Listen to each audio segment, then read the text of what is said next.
Welcome back to Tasteland. I am your co-host, Francis Sierra. And I'm Daisy Alioto. And who are we speaking to today, Daisy? Today we're speaking to Greta Rainbow. She's an editor at the Creative Independent. She's also an arts columnist for the New York Review of Architecture, and she's the anchor contributor for Dirt's books newsletter, Blank. She's a research editor at BDG, and she does fact-checking for a bunch of different places. She also does drawings. She did the artwork for our Peak Objects series with Mubi. And she's also been on this podcast before, and I think our first repeat guest. So I'm really excited to have her here to give some hot literary takes today. And she is reporting in from Austria, a foreign correspondent today, if you will, our Austrian desk. We have two foreign correspondents today, but... Really? Oh, we do? Yes. We'll let the listeners know about that next week. All will be revealed. But let's get to the conversation.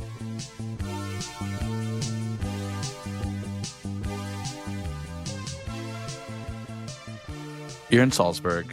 You've been there for a month. Nonfiction residency. How lucky are you to find this rare nonfiction residency? What have you been working on?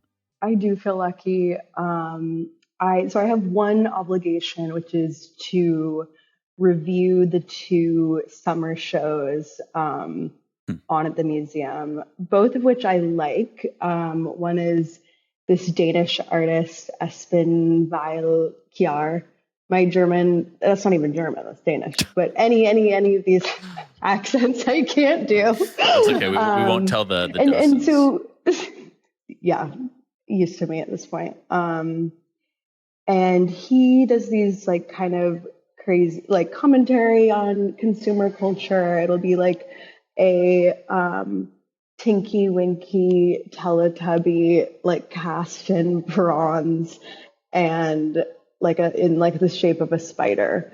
So that's kind of interesting. And then it's paired with this smaller show by this Palestinian artist, Laila Shawa, who is very cool and is sort of like the Andy Warhol of the Arab world. And I feel like hasn't gotten her due and like might have a big museum retrospective at some point in the near future. So yeah, I've been working on that, but then also some other random things, something about The Summer I Turned Pretty, the Amazon Prime YA show. We put out Ignofiction. Yeah. We sure did. Can you say more about Lila's art? Because I feel like I might have seen it before. Like, what's Warhol about it? Yeah, it's a lot of screen prints, like a lot of multiples. I think it's like really affecting. Like she would use like photos like from newspapers of Gaza or like photos that she took because there's obviously like a lack of documentation. And then would do a very Warhol, like add like a bright yellow or a bright blue in an unexpected place. And then she also has these mannequins that are like female mannequin busts and then with kind of like tacky, like exotic dancer kind of garb, and then also like the accoutrements for a suicide bombing. So those are really intense. And so something I've been trying to think about is that like she gets called, like she's like called this like Islamopop artist, but then that's sort of limiting and like must like her work is very, very feminist and is often like about women like in broad strokes more than anything. So yeah, it's been nice to like get so much time to think about one museum show instead of like, okay, I'm going to like see a show one weekend in New York and pump something out. Yeah, that sounds really luxurious. What has the response been like to Ignofiction? I think it's been positive. I think more positive than part one, which wasn't negative, but there was a few grumblings. I was wondering which I guess is about that as well. And I wonder if just talking about scenes is more of a lightning rod than genre, even though it's like genre seems like it's more important if you're an academic, like, and you're going to defend anything and get into the trenches. Why not do it around genre? Okay, wait. But before we get too deep into this, explain to the listener what you're saying when you say part one and part 2. Yeah. This is a 2-part series. Greta, you published in Dirt. What's part 1 about? What's part 2 about? Totally. So the big question is, where will the next big literary movement come from? And then Daisy and I define that as this equation of genre plus scene equals movement. So part 1 was scene, and it's not arguing. Yeah, it's not arguing for a scene so much. Like we're basically saying, like literary movements are the product of the actual structure of the work that people are creating and the people around them. Mm-hmm. Sorry to interrupt, Greta. No, that's a great distillation. Yeah, it's coming from these kind of like microcosms. I like thinking of it as friend groups. Like maybe that sounds cliquey too, but I think that it doesn't have to be. Scenes are so voyeuristic. And definitely like the alt-lit scene. Yeah, that's people like writing about their friends, like anticipating strangers who have parasocial relationships with the writers, wanting to get some kind of like juice out of them. And I think that the future is more like people writing about each other, but more like for each other. And maybe they're not even leaving these small circles. And then part 2, genre, is looking at autofiction. That was kind of the last big genre, still a big genre. And like everyone I talked to was saying, it's not ever going to go away. That's absolutely a part of literary culture and has been for centuries. But I think we're tired of the way it looks and feels right now and has for the last few years. It's gotten to that point of cultural products where it's like, it starts to feel like people are replicating the replicas of the replicas. And I think we're all getting, and then another thing I was thinking about is with AI, I didn't like the idea of a really kind of dark, like we're writing for the machines, which was something that someone said, and it wasn't included in the end. I can say it, like Matt Gazda, who wrote Times Square Play, it was like, I think we're going to see this isolation fiction.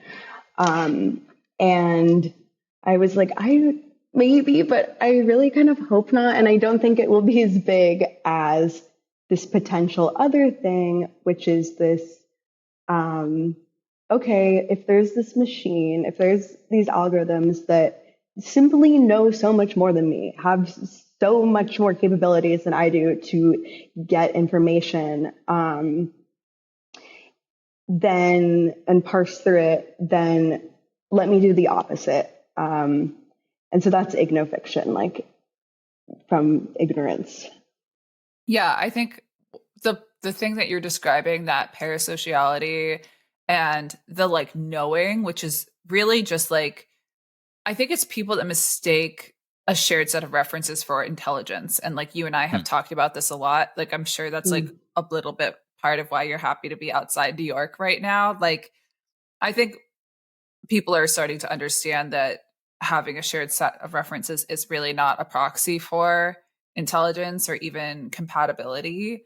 But in the sort of autofiction wave that was really characterized by knowing, and the way that you like talk about knowing in the piece is like knowing how much drugs to take, knowing which subway stop to get off of, knowing which party to go to, and then name dropping all of those people has led to a type of guy that I'm calling Disney adults of alt-lit.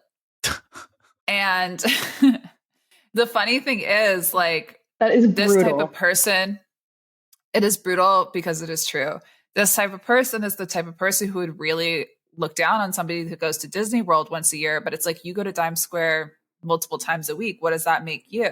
So you're saying, like, if I want to travel Tao Lin is your Mickey Mouse, and you're going to sit on Twitter telling other people that their taste sucks and their judgment sucks? Look in the mirror.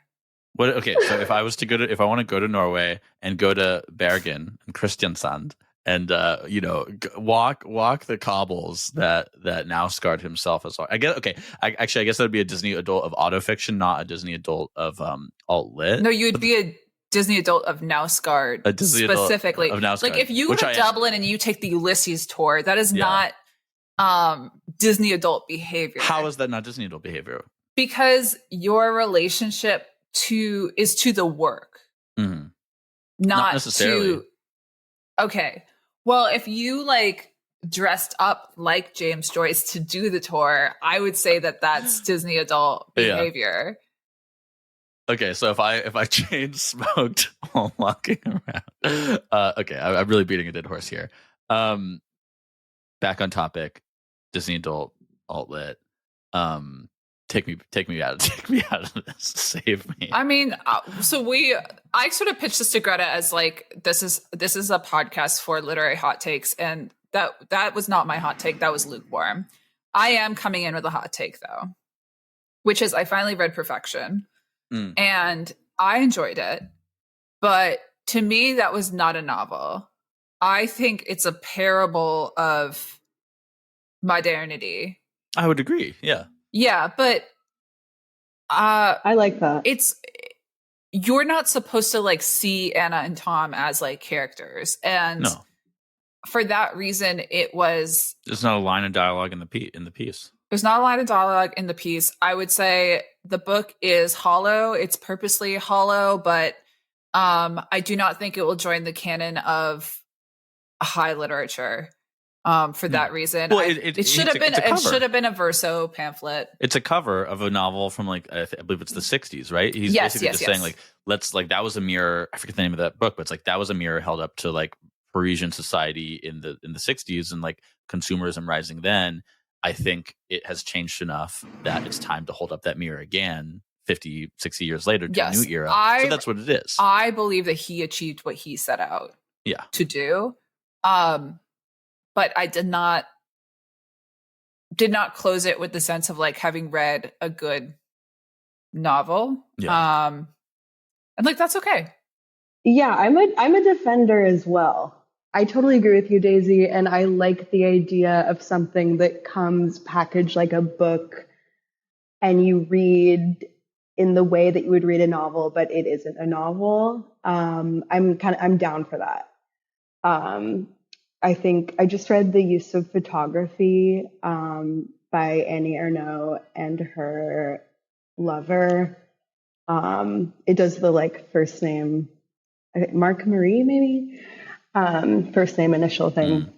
And that is also not like there is like a like propulsion and like time is passing and there's like dramas and things, but it's definitely not a novel. I mean, it's not even fiction. So yeah, I guess I'm like cool with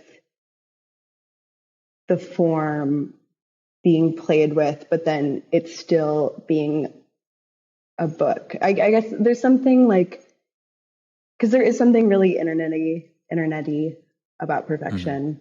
No, it's about like life mediated through the internet, right? Like it opens with the description of an Airbnb posting that's like all like listing like Moroccan rugs and like, you know, a coy nod to O32C magazine. It's Pilgrim's Progress for the Substack era.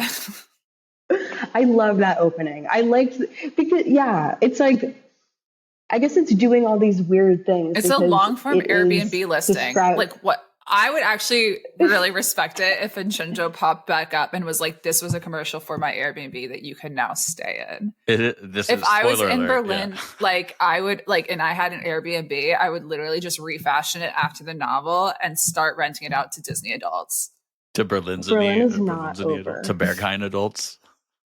Yeah, it's not over. It's never over. It's like The Notebook. It wasn't over for me.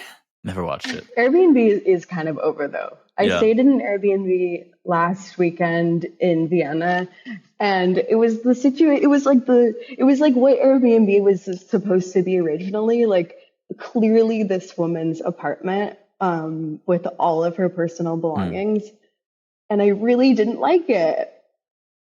I was like, I don't want to see that. I don't want to see your clothes. Mm-hmm. I feel like an Airbnb is best now for like if you're like want to stay in like a nice cabin in the woods or something like that. Like if you're in a city, a hotel is generally going to just be way better. Yeah, house rental versus apartment rental. Mm-hmm. Yeah, I don't want to stay in somebody's second floor Bushwick tenement apartment. Hotels are expensive now, like no matter where you go. And it's like they obviously are more expensive in New York. But when I was driving to Atlanta, I think the hotel I stayed in was like, I want to say like $150. And it was kind of in the middle of nowhere. So, I mean, not the middle of nowhere. It was in Roanoke, Virginia. But I looked up the median price for a hotel room in the US and it is around $150, which to me sounds crazy for the median because that includes hotels literally everywhere. Mm-hmm. So like, I think that you really can't pay less than $100 for a hotel room, no matter if it's like a random motel or whatever, which is like, I don't know, that seems crazy to me, but maybe I just don't know how much things cost. Groceries, how much could they cost? Just think about like the vast like spectrum of experiences you've had in a hotel. Mm-hmm. And that every single one of them falls between $100 and $300. Like I can't really think of any other category where that would be the case. I can tell you the worst hotel, this was a motel I've ever stayed in. It was in Atlantic City. Well, that's your fault for going to Atlantic City. It was. I never want to go back there. Daisy, okay, you were saying before we started potting that you read 3 books on Sunday. I did. I read 3 books on Sunday. I over-caffeinated. I stayed up till 4 a.m. I would say this also might have affected my perception of perfection. I made the audacious choice to read Perfection sandwiched between 2 books about suicide. So I read Suicide by Edouard Levy, and then I read Perfection, and then I read The Guardians by Sarah Mancuso. So the first one is, for those that don't know, all of these books are around like between 100 to 150 pages. The first one is a book that Levy wrote in second person. So like you do this, you do that. So it starts off with you committing suicide. And he turned the book in, and then like very shortly after, he killed himself. So the book has this notoriety about it. There are resemblances in you to the author and not. So I read that because I had read Auto Portrait last year, and I felt like this is part of understanding his body of work. I've never read a single thing from him. I was afraid to read it. I was like, I think if I read this, something bad will happen. But I did read it. And then I was like, ooh, I need a palate cleanser. I'm going to read Perfection. So I read Perfection. Then after that, I was like, I need another palate cleanser. And I don't feel sleepy at all. So then I read The Guardians, which was also on my list, which is Sarah Mancuso's putting the pieces together after her really good friend commit suicide. So I think my problem here is then I should have read another book as a palate cleanser, but then I did go to sleep. And so I might just like be coming on this podcast in the wake of having done this like really weird combination of a reading experience. And I might need to like close the loop by reading something else silly. I did start Discontent last night, which is by Beatrice. What's her last name? Beatrice Serrano. Are you going to read like a feel-good book? Well, books aren't supposed to make you feel good, Francis. I know. I don't know if you know this. That's kind of what I'm saying. I'm Discontent is giving some perfection vibes. So maybe I'm just stuck in a loop right now where everything I read is either like a hollow parable of modernity or about like killing yourself. I'm trying to think of a good palate cleanser for you. I'm going to say one, and it's one I've talked about. Not Train Dreams. Shut up. It's not Train Dreams. It's Hill by Jean Giono, which I talked about after when I read it back in like January. A Disney adult for Hill. It's kind of an issue. Okay. Every time he sees a Hill, he's like that Leo DiCaprio pointing meme. Like, that's just like the book Hill. No, okay. It's a great palate cleanser. It's about nature. It's vivid. The seasons are changing. Nature's on our mind. No, I'm serious. You should read that. I also read a book, finished a book last night that is in part about a suicide attempt, which is I Regret Almost Everything by Keith McNally. Oh, I didn't know that was an aspect to it. Wait, did you finish it? I finished it. Yeah, it was quick. Think? I really liked it. It's like, I mean, if you've read his Instagram posts, have. Yeah, then it's about. I swear that some of those. Well, I mean, I don't even have to say I swear. I know that some of those Instagram posts were like interpolated into the book, or vice versa. Where like I think he's posted excerpts from the book many times, but it's really fun. He has such a like distinctive voice. He's lived an interesting life, and he's just writing about the interesting life. His description of his perfect first date, which I don't know if it was an Instagram caption first, but it's like an answer that he gave Nikolaya, I think, at ID, has just been living rent free in my brain. Well, remind us of it. It's just like this whole long thing, like, oh, we go to a wine bar, we have a nice dinner, we see a film, we have like crazy hot sex, and we lie in the dark, and we miss our spouses. I don't remember that one from the book. I think it might have been an interview, a book tour special. Which it's like, as much as like Keith is sort of like Fran Lebowitz, if Fran could like write anything on the page, and that like he's just like a machine of cultural production through commentary and aphorisms. Like, I think that there's certain figures and writers who eventually just produce more material through conversation than they do through their books. And that figure is obviously going extinct, possibly should be extinct for a reason. Well, isn't that kind of what a podcast is? And also having a Twitter. Yeah. I guess I have to say, like, I do not ever want to be known more for like things that I've publicly said than for like my work. But I don't know. Maybe that is what it is to be an influencer. Yeah, we're gonna let Greta speak.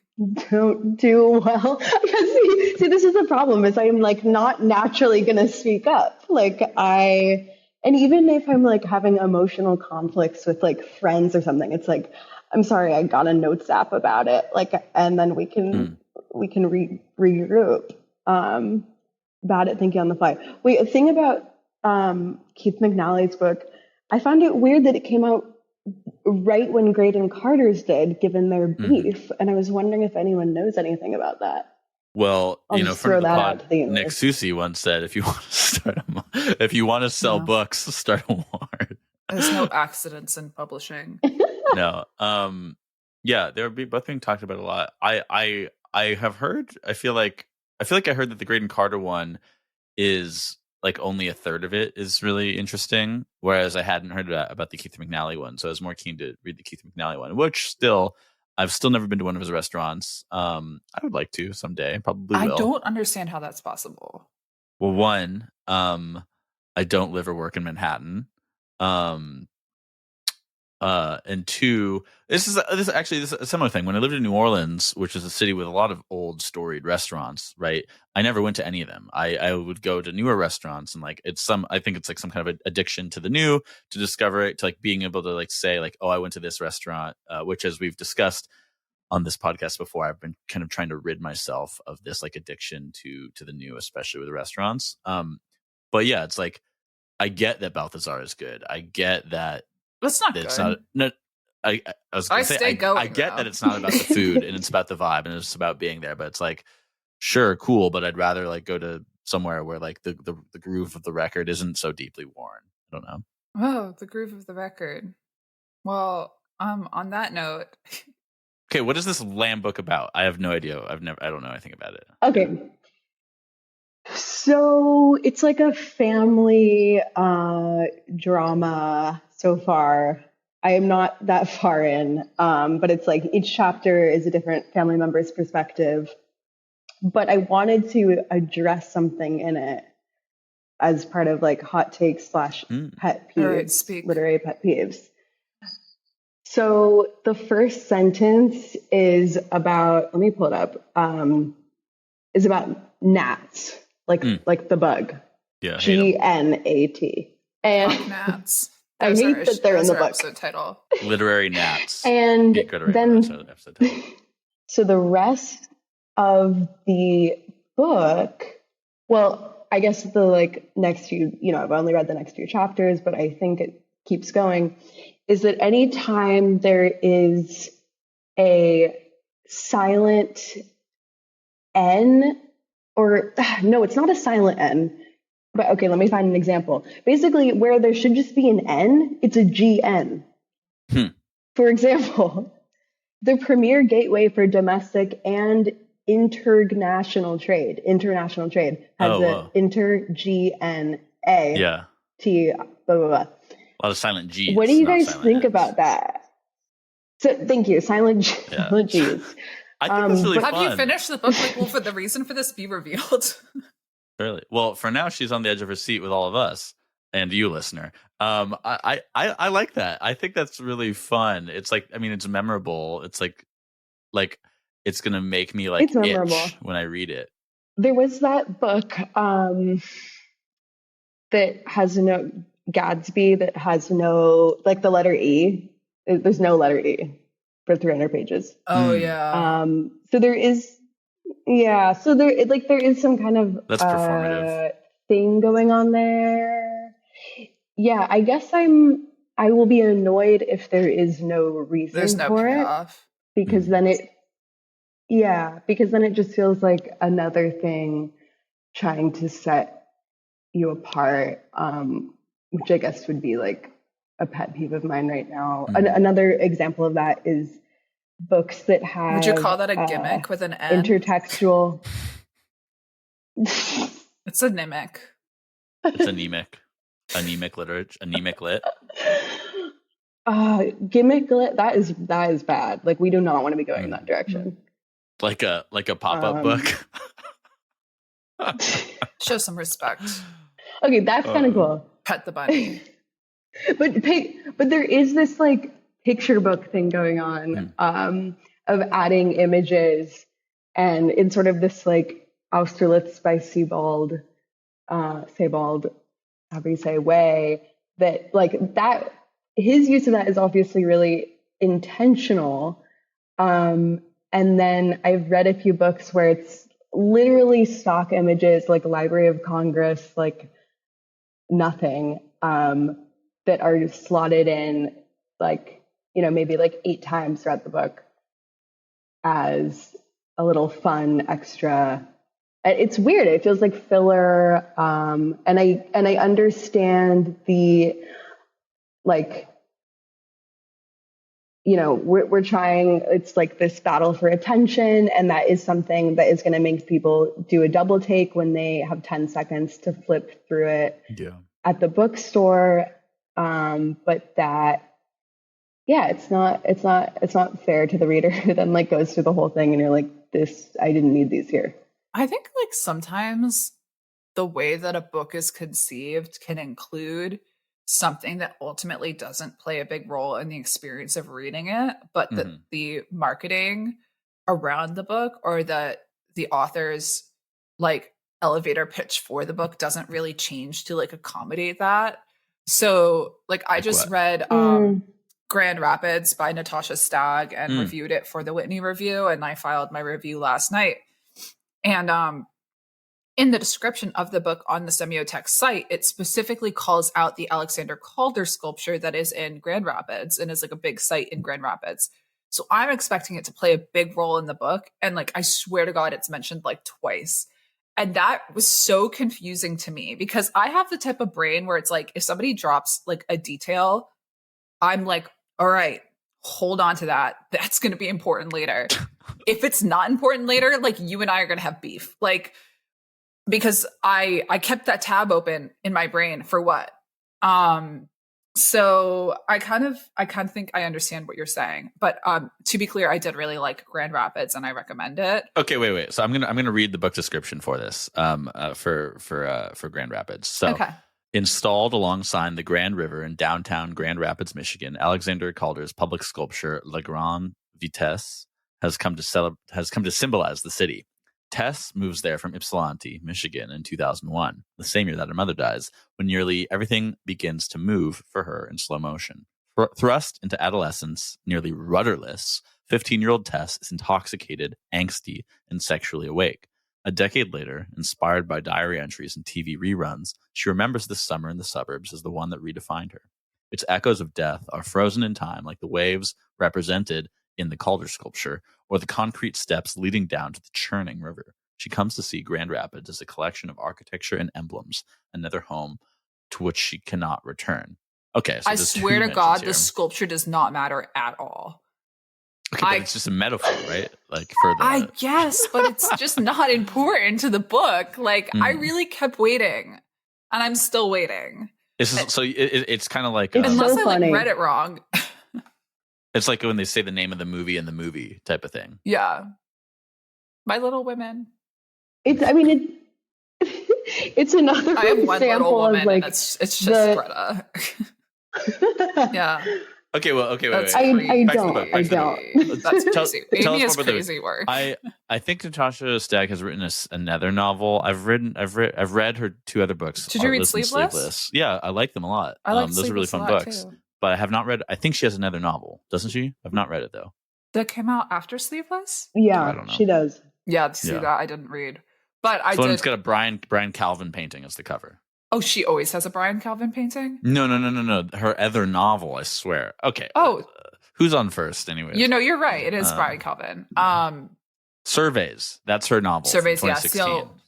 The Calder sculpture, I mean, it makes sense for her. It makes sense for like the author of Sleeveless to have this like, art object and famous name stand in for like sophistication or whatever it is. I'm excited to read the book, and it's another thing that can really irk me. I've written about this before, of like internet references as like lazy shortcuts in fiction, but when done well, it's really like exhilarating, and it doesn't necessarily feel lazy, and it can invite like a conversation with the reader and expand the world, but not always.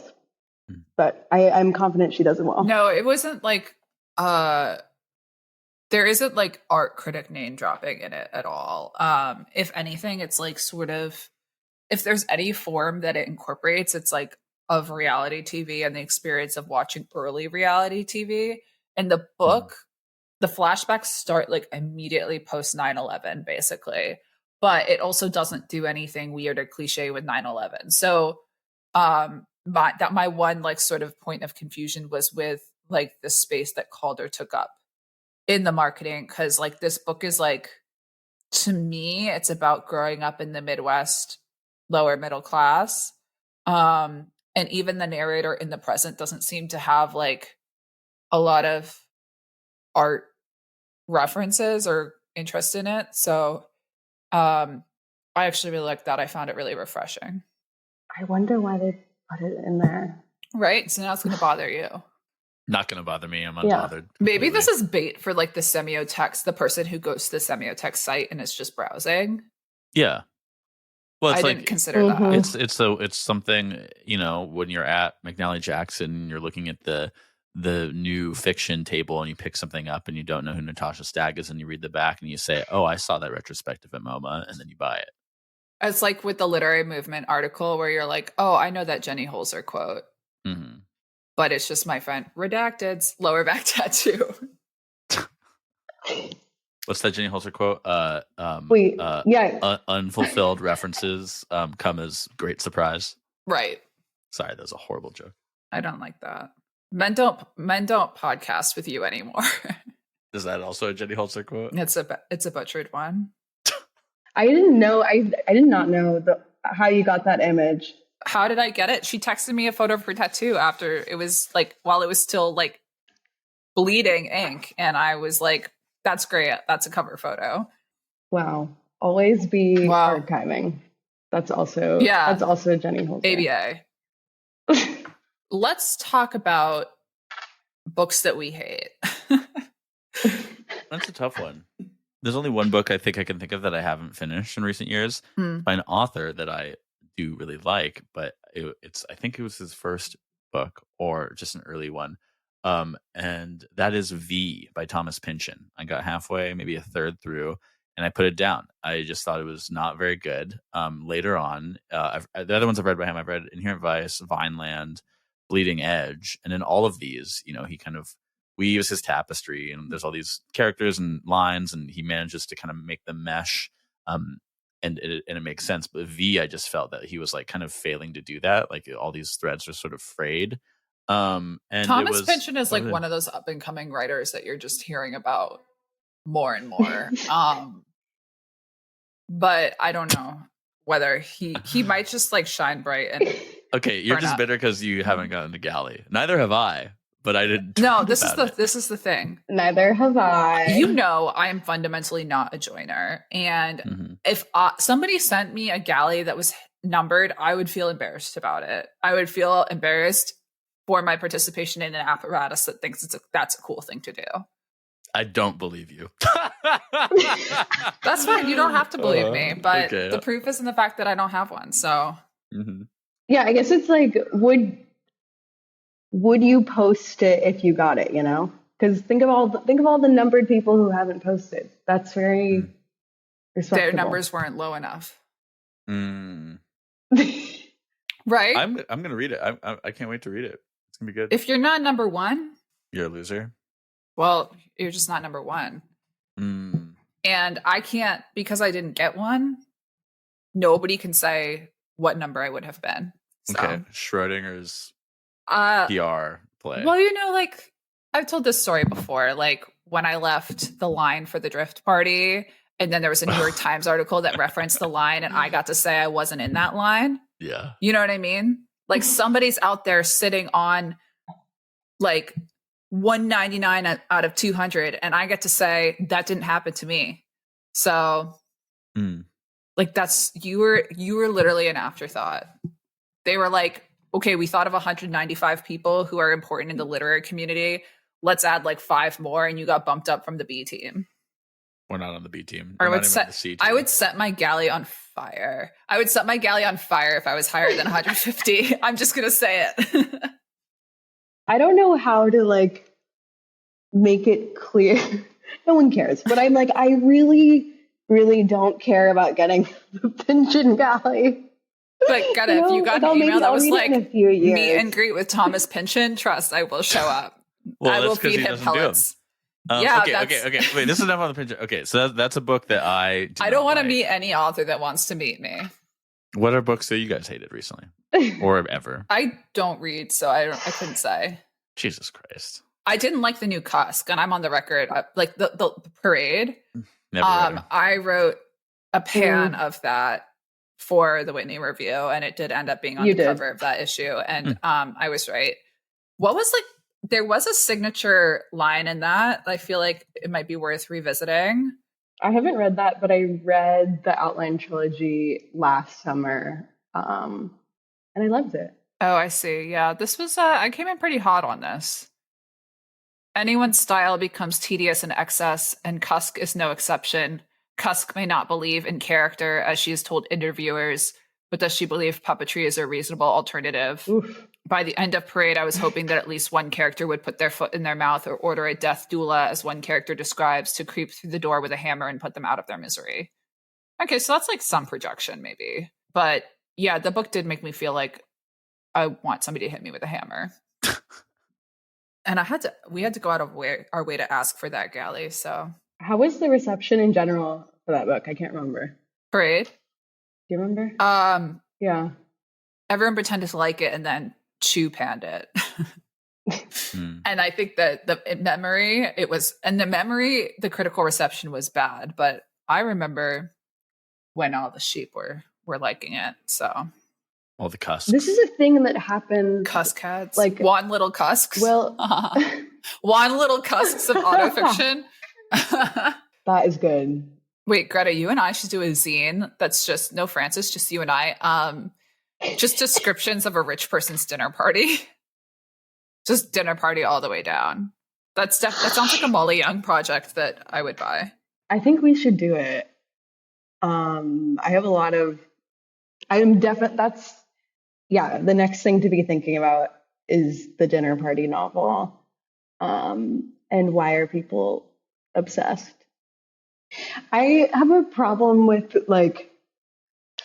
I feel like I choose books that I think I'm gonna like. Usually, I have my list of books that I read since 2020 pinned to my Twitter profile, and each of them is hyperlinked to my bookshop referral code. So I'm literally like referral revenue farming off of my own reading list. How many dollars have you made? 3? Wait, yeah, like you're a book influencer. None.